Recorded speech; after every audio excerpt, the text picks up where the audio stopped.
ఏమన్నా అంటే అలా అని ఏమి ఉండకపోవచ్చు. దీన్ని ఎట్లా తీసుకోవాలి మనం అంటే, మనము మనకు అవసరమైన రోల్‌ని బట్టి మన ఆత్మోన్నతికి ఏది అవసరమో అదే తీసుకొని వస్తుంటాం మనం. కాబట్టి ఇక్కడ కంపారిజన్స్ తోటి దుఃఖపడాలి మనం. మనకి ఎవ్వనితోని కంపారిజన్ అవసరం లేదు. సరే మనకు ఈ లైఫ్‌లో పలానాలాగా నాకు గావాలని మనం అనుకుంటే, దాన్ని మనం సాధన చేసి అడాప్ట్ చేసుకోవచ్చు. లేకపోతే దాన్ని అచీవ్ చేయొచ్చు మనం.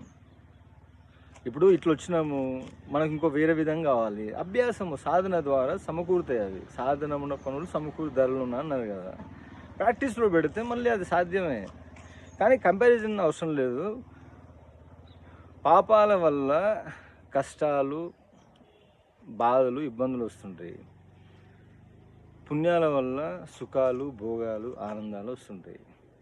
ఇప్పుడు కష్టాలు పడేటోళ్ళు అంతా అంటే ప్రతిసారి అవి పాపాల వల్లనే రాకపోవచ్చు. కొన్నిసార్లు ఏమవుతుందంటే కొన్నిసార్లు పరమాత్మ మన పైన ఉన్నటువంటి ప్రేమ, కరుణ ద్వారా కూడా కొన్ని ప్రాబ్లమ్స్ మనకు రావటము, అక్కడ నుంచి మన యొక్క మేధస్సు ఫార్ మోర్ ఇంప్రూవ్‌మెంట్ అయ్యి మనం ఇంకా బెటర్ డెసిషన్స్ చాయిస్ చేస్తాం. అందుకోసం కూడా వస్తుంటది అట్లా.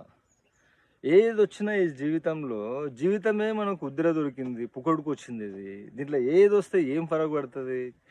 కావాల్సిందల్లా పరమాత్మ పైన మన కృతజ్ఞత లేకపోతే ఏడవాలి. అది దరిద్రం అంటే.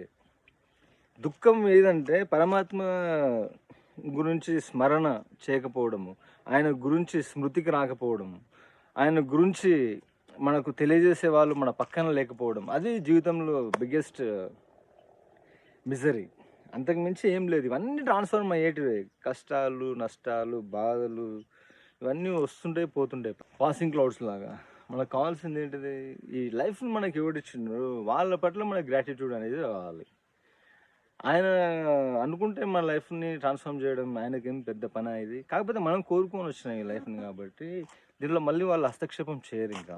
వన్స్ ఒక రోల్ ఇచ్చిన తర్వాత. వాడే దానిని వాని ఇంటెలిజెన్స్ తోటి, గత జన్మల సంస్కారాలతోటి, గురువుల ఆశీర్వాదంతోటి, వాడు ఈ లైఫ్‌లో చేసేటువంటి సత్కర్మలు, అభ్యాసము, సాధన, ఆధ్యాత్మికంగా వాడు చేసేటువంటి ప్రయత్నాలు, వీటి వల్ల వాడి లైఫ్ బెటర్‌మెంట్ అవుతుంటది. అంతేగాని మంచోళ్ళకే కష్టాలు, చెడ్డోళ్ళకు సుఖాలనేది ఏముండదు. ఒకటి కథ ఉంటది గదా! ఒక యోగి ఒక ఊరు గుండా ఎళ్తుంటాడు. ఒక మామూలుగా వాడు ఏదో చిరు వ్యాపారి ఆయనకు కొన్ని పనులిస్తాడు. ఆయన దీవిస్తాడు. దీవించినప్పుడు వాడు చాలా తోటలకు యజమాని అయిపోతాడు వాడు. తర్వాత అక్కడి నుంచి వెళ్తుంటాడు. అప్పుడు కూడా కొన్నే ఇస్తాడు.